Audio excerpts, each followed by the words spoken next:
मैं इस तरह की बातें अमूमन करता नहीं हूँ, लेकिन ये करनी चाहिए। मैं आपको इस वक्त एक टिप दे रहा हूँ, जो लोग ड्रामा लिखना चाहते हैं, जो लोग ड्रामा समझना चाहते हैं। हमारे एक्टर्स तो अपना फेस के मसल ही यूज़ नहीं कर रहे। ड्रामा जो था वो पहले यहाँ बन रहा था, ड्रामा वहाँ चला गया, फिल्म वहाँ बन रही थी, फिल्म यहाँ आ गई। ये था एक नेचुरल एक साइकिल है चीज़ों का, क्योंकि लोग थोड़े से बाद चेंज मांगते हैं।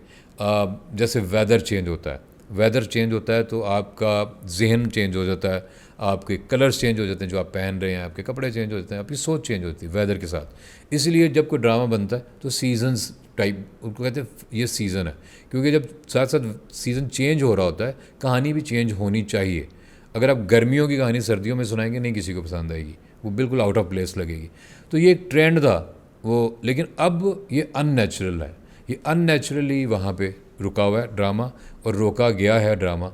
और वो ड्राइंग रूम ड्रामा है। अगर हम जो ड्रामे के स्टूडेंट हैं उनको पता है कि वो ड्रामा क्या है, उसमें कैरेक्टराइजेशन नहीं होती, वो रेडियो की तरह का ड्रामा है। लोग वो लाइनें याद करके कैमरे के सामने बोल देते हैं, और वो कोई बहुत तरद्दुद नहीं करते। कैरेक्टराइजेशन उसमें ज़ीरो है। तो जैसे ही होता था लाहौर में ड्रामा, तो हर एक्टर, यहाँ का हर एक्टर उस कैरेक्टर में कुछ करने की कोशिश करता था। लोग नई नई कंटिन्यूटीज़ लेके आते थे, लोग अपनी चाल ढाल चेंज कर लेते थे, कोई बोल चाल बदल लेते थे, कोई मस्सा लगा के आ जाता था, कोई मूंछें रख लेता था, कोई दाढ़ी लगा लेता था, कोई कहता था ये मैं पठान की टोन में करना चाहता हूँ। तो लोग एफर्ट करते थे अपने कैरेक्टर्स के साथ, और उसमें नए नए एक्सपेरिमेंट्स करते थे, इसीलिए वो मशहूर होते थे। सोना चांदी हो, अंधेरा उजाला हो, या और जितने भी ड्रामे यहाँ से, वारिस हो, महबूब आलम सब यंग थे तो वो फिरदौस जमाल के फादर बन गए, ठीक है। फिर सुहेल साहब ने बड़े बड़े कमाल ड्रामे किए हैं, काजल घर में अंधे बने हुए हैं, ब्लाइंड का उन्होंने कैरेक्टर किया। तो कैरेक्टराइजेशन थी, मज़ा आता था।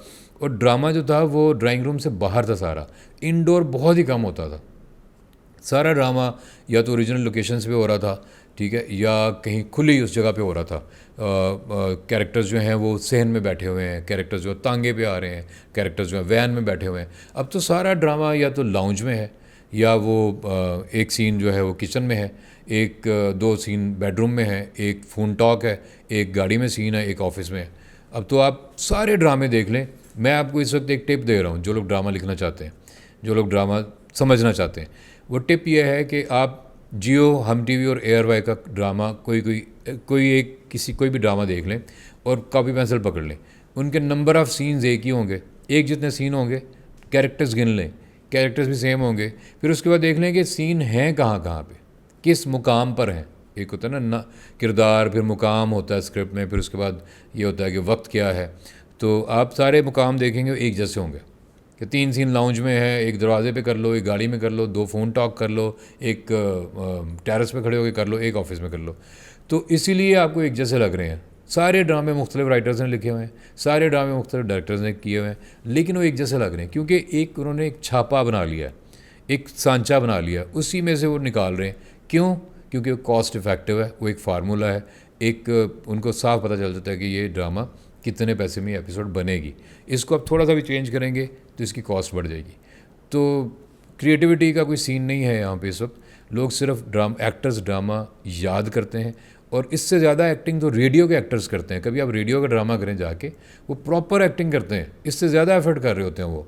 तो हमारे एक्टर्स तो अपना फेस के मसल ही यूज़ नहीं कर रहे। सवाल यह है कि जो हमारी इंडस्ट्री है, आर्ट का जितना भी काम है, सोसाइटी उसको उस तरह से क्यों नहीं कबूल करती, और ये टूटी फूटी सी लूली लंगड़ी इंडस्ट्री क्यों है।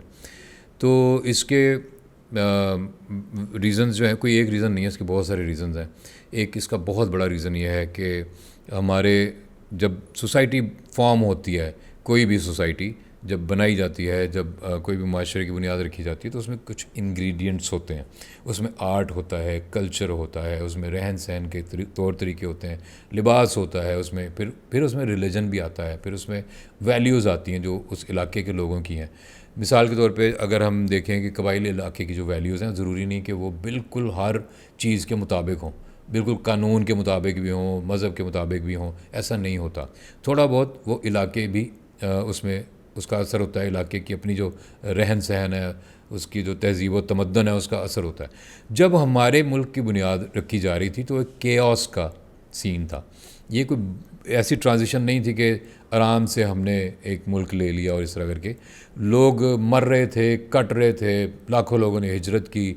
तो उस ज़माने में जब चीज़ें बन रही थी तो किसी को ये ख्याल नहीं आया कि इसमें हमें आर्ट की भी कोई जगह रखनी चाहिए। वो उस वक्त ये चीज़ हो ही नहीं सकती थी, कि किसी के जहन में ही नहीं आ सकता था। उसके बाद फ़ौरन जो है वो मुल्क में एक इस्लामाइजेशन का सीन शुरू हुआ, एक इंटरनेशनल कॉन्फ्लिक्ट में हम फंस गए। उस वजह से यहाँ पे इस्लामाइजेशन एक ख़ास तरह की जो है उसको प्रमोट किया गया, और उसमें ये जो चीज़ें तय हुई तो ये तय हुआ कि आर्ट की उसमें कोई जगह नहीं है। और जो म्यूज़िक है या डांस है जो कि इलाकाई होता है, जो कि उस कल्चर से जुड़ा हुआ होता है, ज़मीन से जुड़ा होता है। जैसे कि अरब मुल्क जो हैं, जो कि मुसलमान हैं, वहाँ पे भी म्यूज़िक है उनका, वहाँ पे भी डांस है उनका। तो ये इवॉल्व होता है, हर मुआशरा इवॉल्व होता है, समझता है, उसको समझ आती है क्या करना है क्या नहीं करना। रक्स जो है वो या डांस जो है उसका ताल्लुक़ खुशी से है, उसका ताल्लुक़ किसी चीज़ से नहीं है। ठीक है, एक बच्चा जिसको अभी किसी चीज़ का नहीं पता, उसको ये भी नहीं पता वो कौन है, उसको ये भी नहीं पता कि मैं कहाँ हूँ, उसको ज़ुबान नहीं आती, बोलना नहीं आता, उसके पास अब ढोल बजाते हैं, वो डांस करना शुरू कर देता है। उसको किसने सिखाया? ये नेचुरल चीज़ है, ये खुशी का इजहार है, इसमें कोई बुरी बात नहीं है।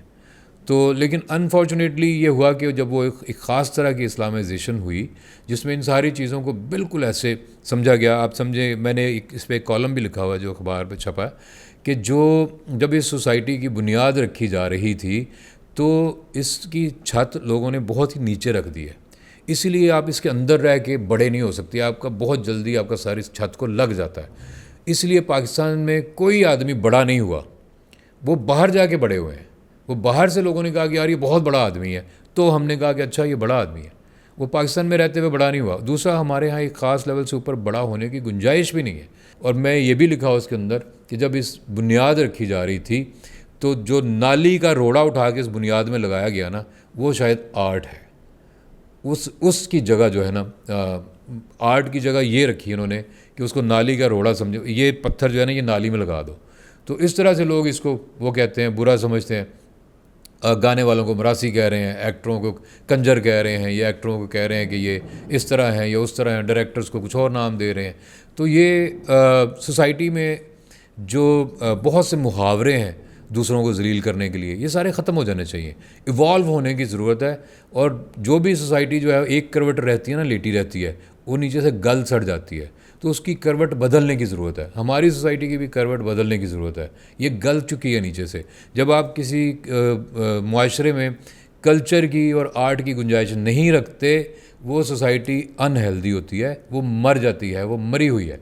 अभी आप कोविड में देखें कि कोविड में क्या हुआ कि सबसे ज़्यादा अगर किसी ने उस डिप्रेशन से जान बचाई लोगों की तो वो आर्ट था।